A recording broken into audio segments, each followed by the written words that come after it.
望月起怒，河天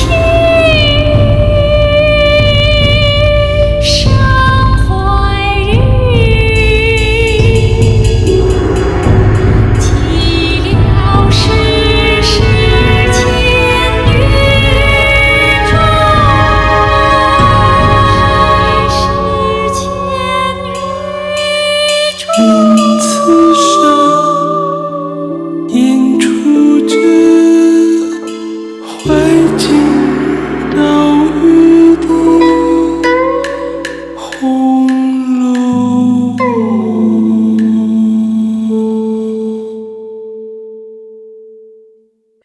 却说这日宝玉学里，太爷有事，放一天学。忽然想起惜春有好几天没见，便信步走到廖风轩来。你这么一吃我这么一应，你又这么吃我又这么应。我要这么一吃呢？哎呀，还有一招反扑在里头呢，我倒没防备。你这个角不要了吗？怎么不要？你那里头都是死籽儿，我怕什么？且别说满话，试试看。我便打了起来，看你怎么办。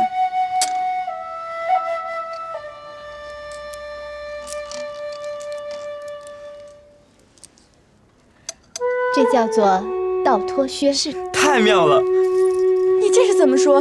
进来也不言语，这么使促吓唬人。你多早晚进来的？我头里就进来了，看着你们两个争这个犄角。妙公，你轻易不出禅关，今日何缘下凡一走？倒是出家人比不得我们在家的俗人。头一件心是静的，静则灵，灵则慧。在下吧。你从何处来？我是二哥哥，这有什么难答的？你没得听见人家常说的从来处来吗？这也值得把脸红了，见了生人似的。只是好久不见妹妹，怕造次了。我来的久了，要回庵里去了。于是二人别了惜春，离了廖风轩，弯弯曲曲路过潇湘馆，忽听得叮咚之声，两人便走进来。哪里的琴声？想必是林妹妹在那里抚琴呢。原来她也会这个，怎么素日不听见提起？她以前在南方学过几时，只是不弄也就没有了。虽是手生，到底一理也就熟了。咱们去看看她吧。自古只有听琴，再没有看琴的。我原说嘛，我是个俗人。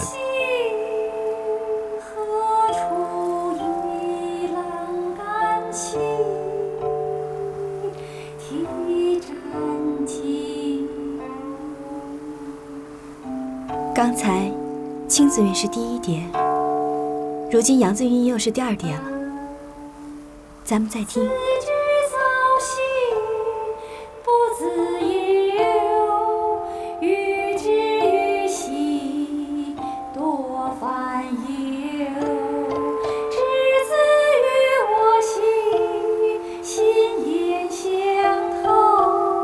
这又是一拍，何有似之深也？我虽不懂得，但听他的音调，也觉得过悲了。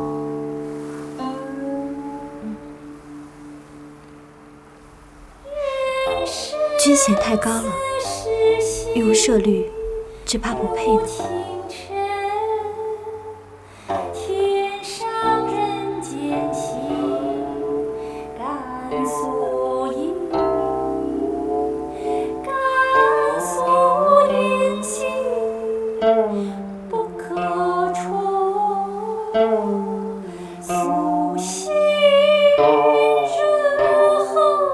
如何呼作变指之声？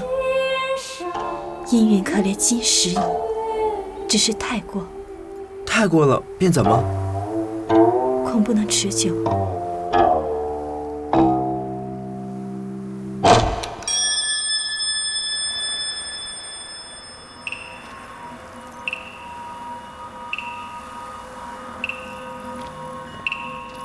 哎，这是怎么了？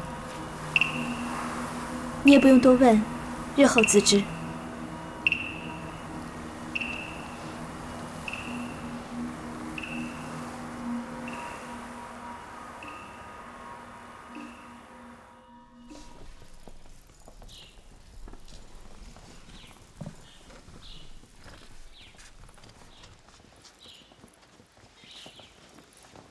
鸳鸯姐姐，请进。姑娘，鸳鸯姐姐来了。姑娘好，什么事？老太太因明年81岁，是个暗九，许下一场9昼夜的功德，发心要写3651部的《金刚经》。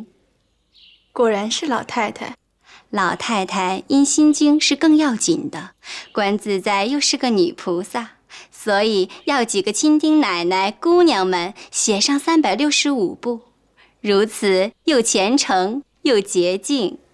别的倒做不来，若要写经，我最信心的。你搁下喝茶吧。你写不写？姑娘又说笑话了，那几年还好，这3、4年来，姑娘见我还拿笔吗？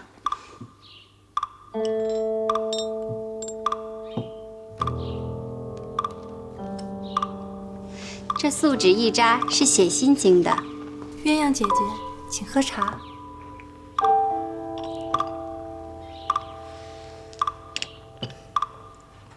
这是写经时点着写的。知道了，让老太太放心。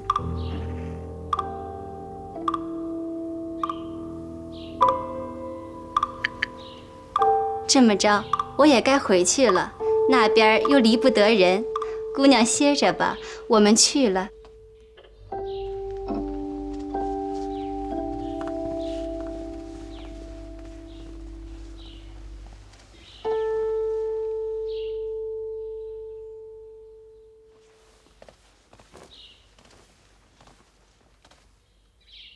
姑娘，您听说妙玉师傅的事儿了吗？她有什么事？我昨儿听邢姑娘和大奶奶他们说，自从和姑娘下棋回去，突然就中了邪，说是触犯了东南街角的阴人，强盗来找他们来了。姑娘，您说这不是奇事儿吗？妙玉虽然洁净，毕竟尘缘未断，可惜我生在这种人家，不便出家。我若出了家事，哪有邪魔缠绕？一念不生，万缘俱寂。大藏本无方，云何是因往？既从空中来，便向空中去。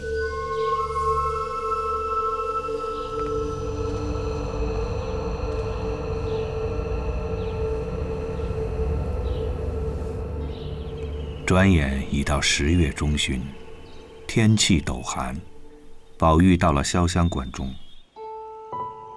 我在这里写经，只剩的2行了，等写完了再说话。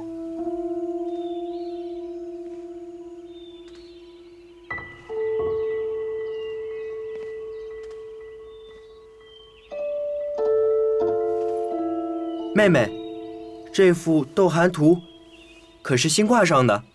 啊，可不是嘛！昨日他们收拾屋子，我想起就让他们挂上了。是什么出处？这眼前熟得很，还要问人吗？我一时想不起来。好，妹妹，你就告诉我吧。你怎么如今连这个也忘了？岂不闻青女素娥惧耐冷，月中霜里斗婵娟？对呀，这个实在新奇雅致，确好此时拿出来挂的。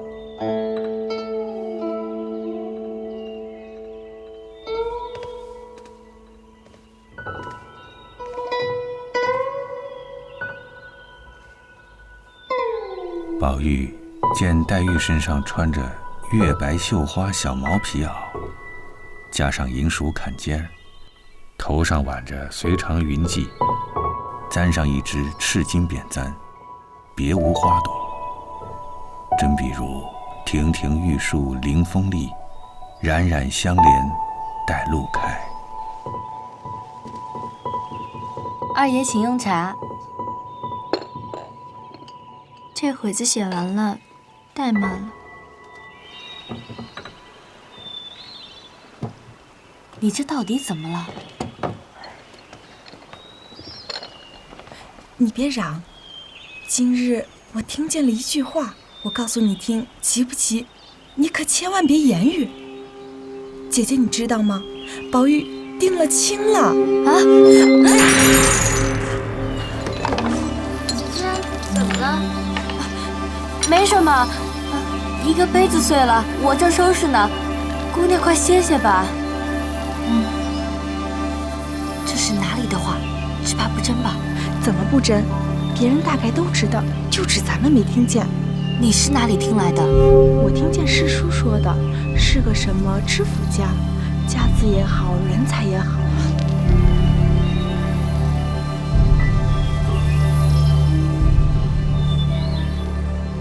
到底怎么回事？说来。巧儿不是叫我到三姑娘那里去道谢吗？三姑娘不在屋里，只有师叔在那里。大家坐着，无意中说起宝二爷的淘气来。他说宝二爷怎么好，只会玩，全不像大人的样子。已经说清了，还这么呆头呆脑。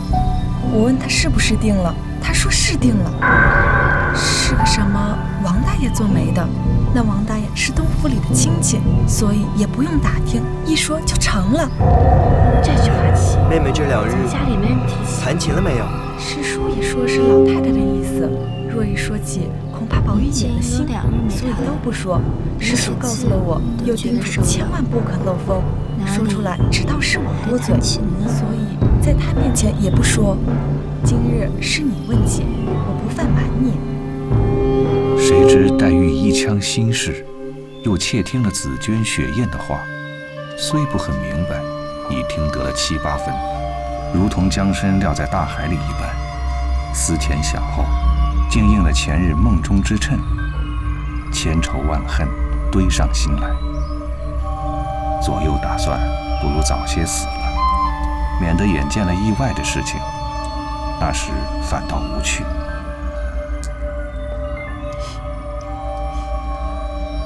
我略歪歪，你先出去吧。姑娘来了，快倒茶！姑娘来了，快倒茶！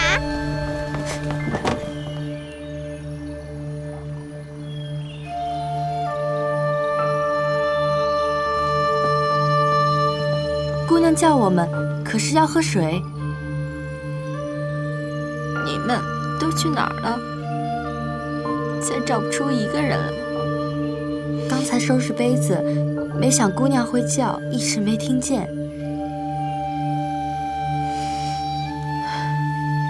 你们先出去吧。二爷，走吧。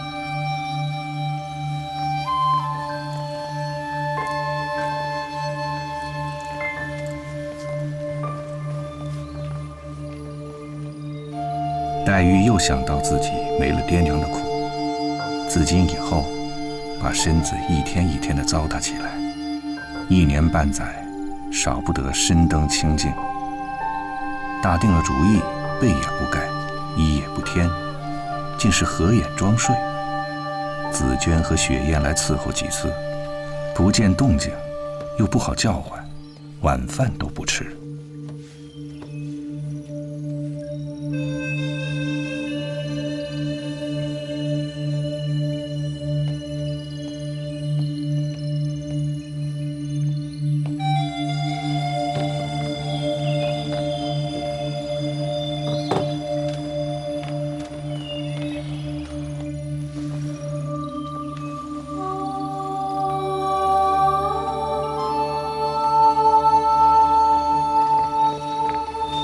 这儿的话到底是真的是假的？怎么不真？那师叔怎么知道的？是小红那里听来的。头里咱们说话，只怕姑娘听见了。瞧刚才的情形，大有缘故。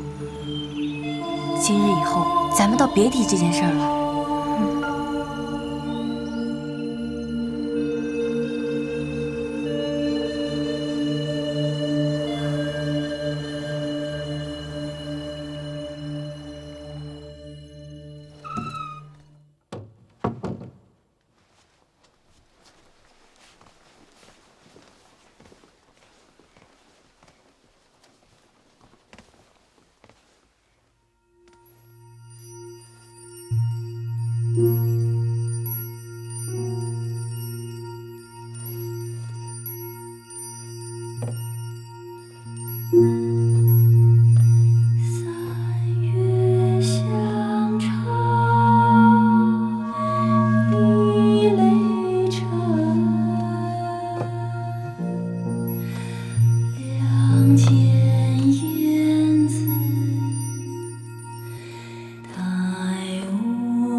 那黛玉对着一潭池水，只管呆呆的自看，正是寿影正明春水照，清虚怜我怜卿。姑娘，你怎么醒得那么早啊？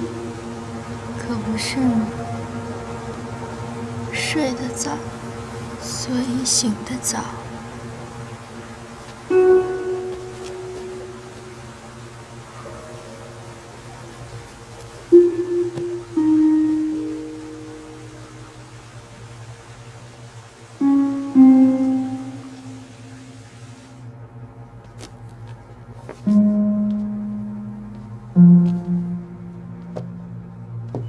姑娘睡也没睡几时，这会子又写经，只怕太劳神了吧？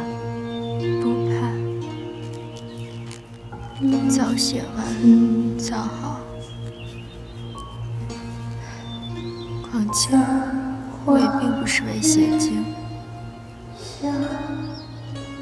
倒是借着写字儿解解闷儿。往后你们见了我的自己，就算见了我的面儿了。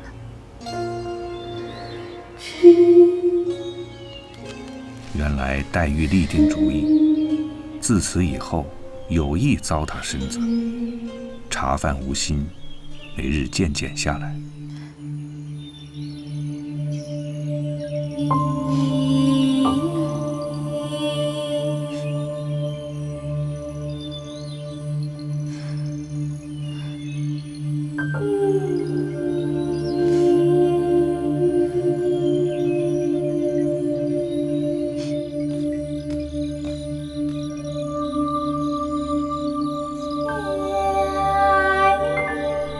宝玉下学时也常抽空问候，只是黛玉虽有万千言语，自知年纪已大，又不便似小时可以柔情挑逗，所以满腔心事只是说不出来。宝玉欲将实言安慰，又恐黛玉生嗔，反添病症。两个人见了面，只得用敷言劝慰，真是轻疾反疏了。那黛玉虽有贾母、王夫人等连续，不过请医调治，只说黛玉常病，哪里知她的心病？紫娟等虽知其意，也不敢说。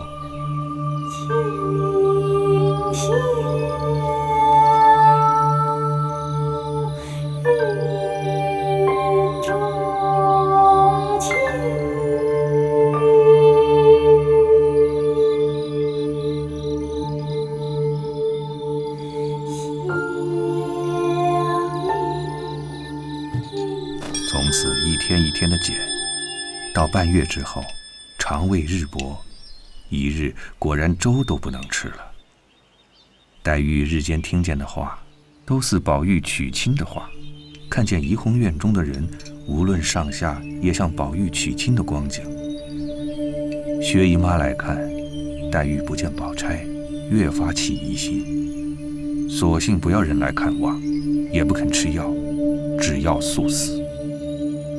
却说黛玉自立意自戕之后，渐渐不知，一日竟至决力。从前10几天内，贾母等轮流看望，她有时还说几句话。这2日，索性不大言语。给老太太请安了，姑娘这会儿刚睡下。这2天可有好些？送来的汤药可曾喝完吗？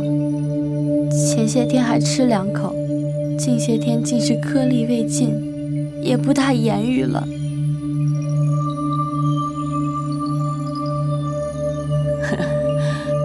都知道啊，我这个孩子心事最重。你们天天在身边的，可是知道些什么？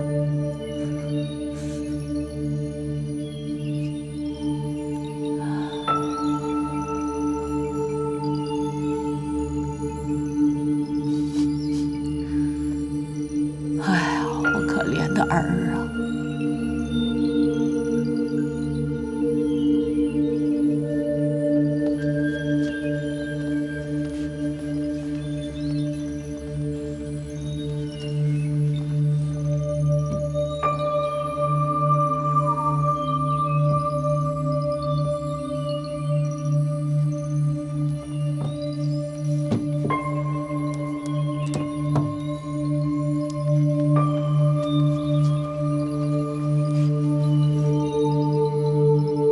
这里雪雁正在屋里伴着黛玉，见她昏昏沉沉，心中又痛又怕。正怕着，那探春打发侍书来看黛玉。紫娟姐姐在吗？那雪雁此时只打量黛玉，心中一无所知了。又见紫娟不在面前，因悄悄地拉了侍书的手腕。上屋里去了。你前日告诉我说的，什么王大爷给这里把二爷说了亲，是真话吗？怎么不真？多昨晚放定的。哪里就放定了呢？那一天我告诉你时，是我听见小红说的。后来我到二奶奶那边去，二奶奶正和平姐姐说呢，说那都是门客们借着这个事儿想讨老爷的喜欢，往后好拉拢的意思。别说大太太说不好，就是大太太愿意说那姑娘好，那大太太眼里看得出什么人来？再者，老太太心里早有了人了。我听说，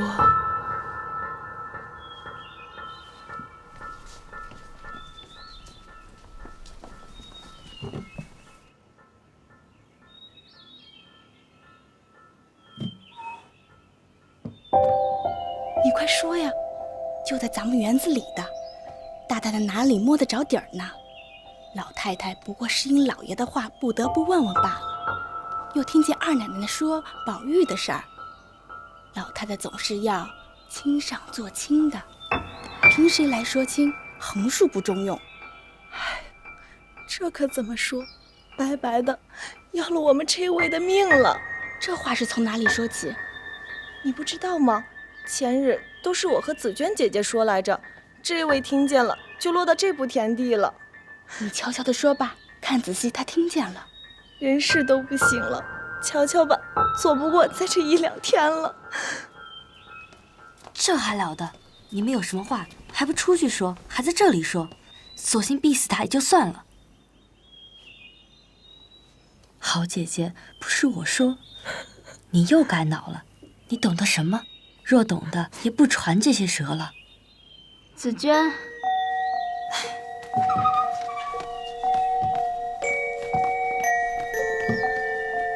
刚才说话的不是世叔吗？是。帮我把头发梳上吧。哎，我家姑娘让我来瞧姑娘，姑娘你好生养着，有什么要放宽心才是。回去问你姑娘好。黛玉急听了雪雁世叔的话，才明白过前头的事情原是一而未成的。又见世叔说是凤姐说的，老太太的主意亲上做亲，又是园中住着的，非自己而谁？因此一想，阴极阳生，心神顿觉清爽许多。我的儿啊，现在可好些了？托老祖宗的福，好些了。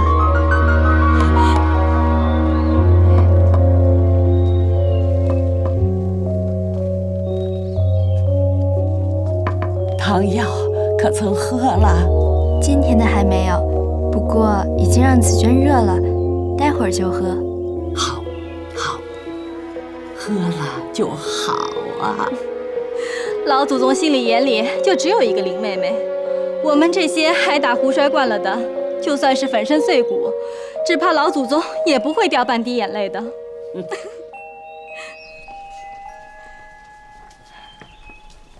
姑娘也不是这样，这是怎么说？你这样吓人，实在头里看着不好，才敢告诉的。回来见姑娘竟好了许多，也就怪了。你也别怪他，他懂得什么？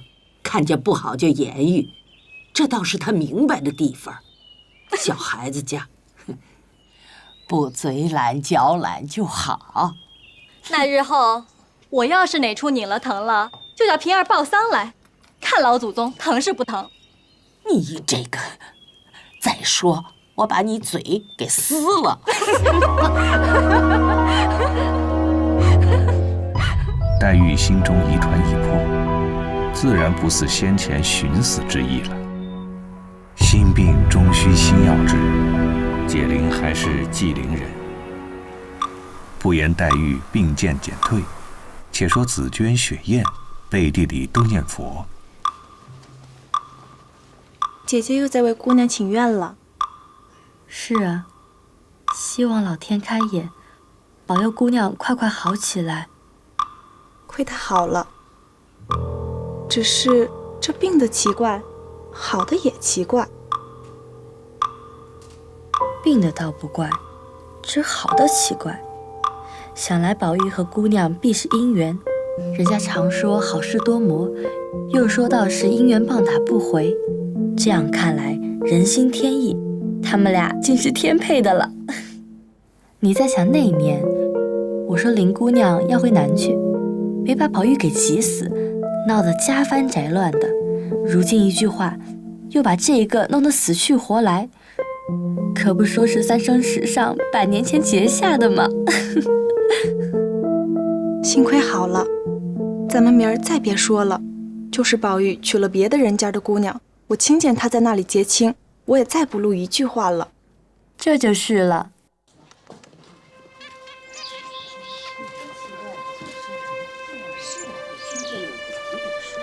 两位太太和二奶奶来了。老太太，老祖宗，跟老太太替老祖宗请安。好，好，这么早，在论什么呢？老远就听到你们的声音了。也没说什么，就是这一两天听凤哥说，下面的人都议论着，说林姑娘的病也病得奇怪，好也好的奇怪。前几日就觉着不行了，昨儿看去又像是要好的光景。下面人说，怕是中了什么邪。你们究竟不明白那丫头的心思。我正要告诉你们，宝玉和林丫头是从小在一处的。我只说，小孩子们又怕什么？以后时常听得林丫头忽然病，忽然好，都为有了些知觉了。所以我想，他们若近着搁在一块儿，毕竟不成体统。你们怎么说呢？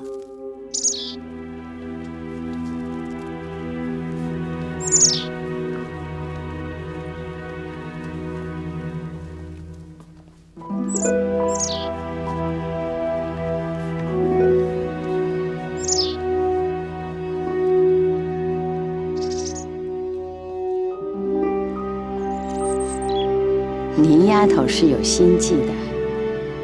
至于宝玉，呆头呆脑，不避嫌疑是有的。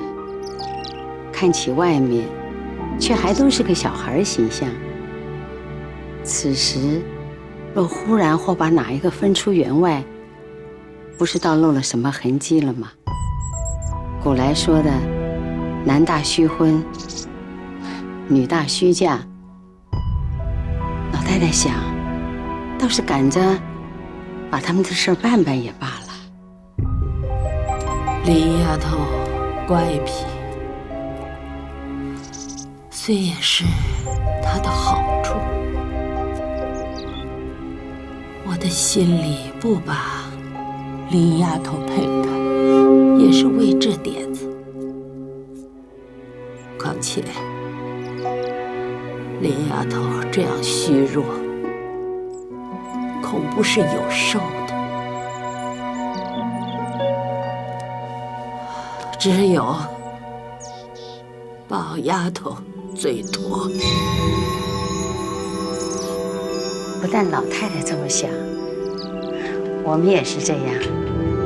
但林姑娘也得给她配了人家才好，不然哪个女孩子家长大了没有心事，倘若真与宝玉有些私心，若知道宝玉定下了宝丫头，那倒不成事儿了。自然先给宝玉娶了亲，然后给林丫头说人家，再没有先是外人，后是自己的。况且林丫头年纪到底比宝玉小2岁，依你们这样说，倒是宝玉定亲的话，不许叫他知道，倒罢了。你们都听见了，宝二爷定亲的话，不许混吵嚷。若有多嘴的，提防着他的皮。是。凤哥儿啊，你如今自从身上不大好，也不大管园里的事，我告诉你，须得尽点心。不但这个，就像前年那些人喝酒耍钱，都不是事儿，你还精细些，少不得多分点心，严禁严禁他们才好。况且我看他们也就只还服你。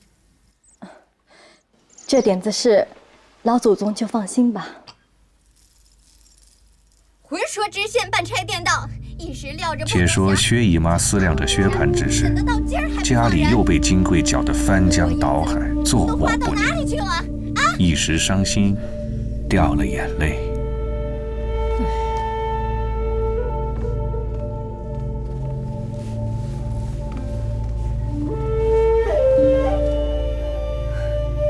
妈妈，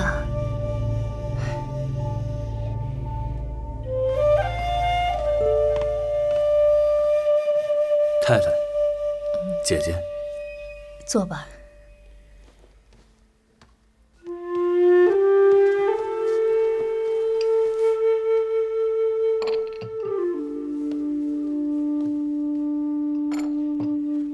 大哥哥这几年在外头，相遇的都是些什么人？连一个正经的都没有，都是些狐群狗党。我我看他们哪里是不放心，不过是过来探探消息罢了。昨天都被我赶出去了，以后吩咐了门上，不准这些人再进来。又是蒋玉菡那些人啊？蒋玉菡却倒没来，倒是别人。我虽有儿，如今就像是没有了的。就是上司准了，也是个废人。你虽是我侄儿，我看你比你哥哥明白些。我这后半辈子全靠你了，你自己从今更要学好。再者，你聘下的媳妇儿，家道不比往时了。若邢姑娘也像这个东西，我也不说了。邢姑娘实在是个有廉耻、有心劲儿的，又守得贫，耐得富。只是等咱们的事情过去了，我早些把你们的正经事完结了，也了了我一宗心事。秦妹妹还没有出门子呢，这倒是太太烦心的一件事。至于这个，可算什么呢？唉，这些自不用你操心了。太太有心，一直惦记着我。我看太太气色倒是不好，应该要自己保重身子，多补一补。外面的事儿，自由我们来打理。唉，还不是被你嫂子那泼妇闹的。我今天听说邢姑娘在院子里受了婆子的气，幸亏有凤哥护着，我心里怎么都不舒坦。邢岫烟住在贾府园中，终是寄人篱下，况且又穷，日用起居不详可知。可是有些人偏叫他有钱，娇惯得这般泼辣，岫烟要受这般的苦，阎王判命的时候不知是如何判法的。你能明这个理儿，我也就放心了。人家的女孩子出门子不是容易，再没别的想头，只盼着女婿能干些，她就有日子过了。且说金贵打发宝蟾送了些酒果去探探薛科的消息，哪知宝蟾一直薛蟠难以回家，正欲寻个头路，今见金贵所为，先已开了端了，他便乐得借风使船。送来就完了，怎么又劳动姐姐呢？好说，都是自家人，何必要说这些套话呢？再者说了，这次大爷的事儿实在是叫二爷操心了。大奶奶呀，其实早就说要弄点什么亲自给您送来，可是又怕别人多心。二爷您是知道的，在这个家里啊，大家都是言和意不和，送点东西不要紧，倒没的惹人七嘴八舌的讲究。所以呢，今儿个大奶奶亲自吩咐，稍微的送1、2样果子，1壶酒，还说了，叫我悄悄的送来。还有啊，明儿二爷可就别说那些话了，叫人听了怪不好意思的。我们不过就是底下的人，服侍得着大爷就服侍得着二爷，这又何妨呢？果子留下吧，这个酒姐姐只管拿回去。我在酒上向来是有限的，挤住了偶尔喝一盅，平时无事是不能喝的。难道姐姐和大奶奶还不知道吗？别的我都做得了主，独这一件事儿，我可不敢应。那大奶奶的脾气，二爷您是知道的。这要是我回去回了话，大奶奶可不会说您不喝，倒要说我不够尽心了。您拿着吧。他还说了，他呀要来亲自给您道法呢。替我谢过大奶奶。天气寒，看凉着。再者，咱们自己叔嫂也不必拘这些个礼。好，那二爷您慢用着。好，我先走了。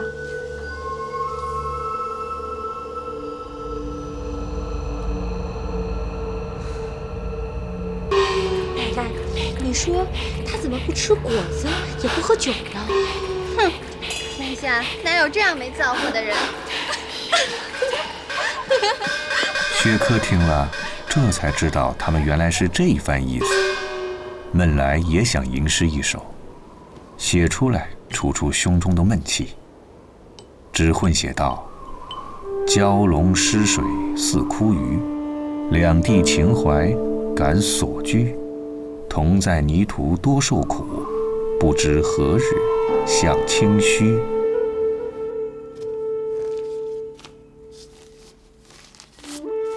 快念念。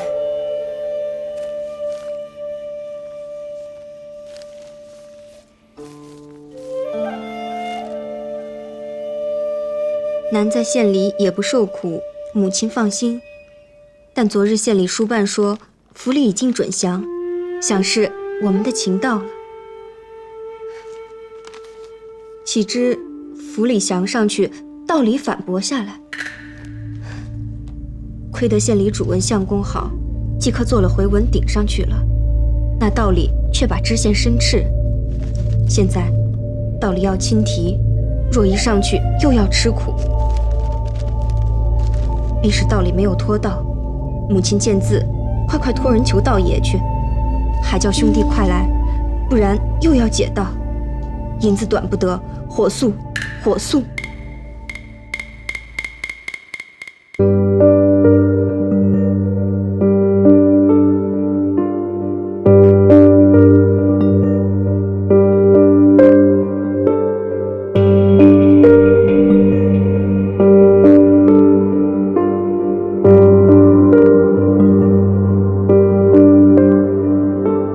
为官的家业凋零，富贵的金银散尽。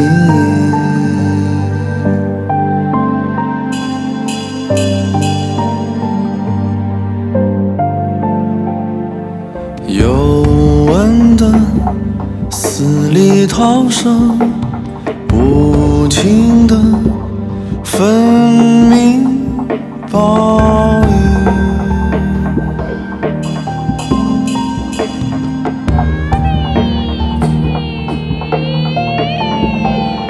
签名的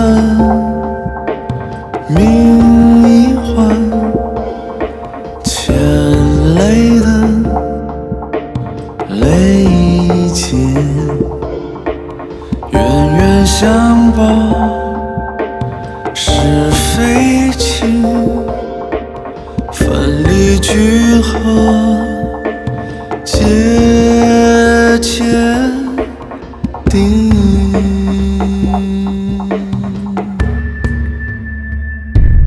欲知命断问前生，老来富贵也真侥幸。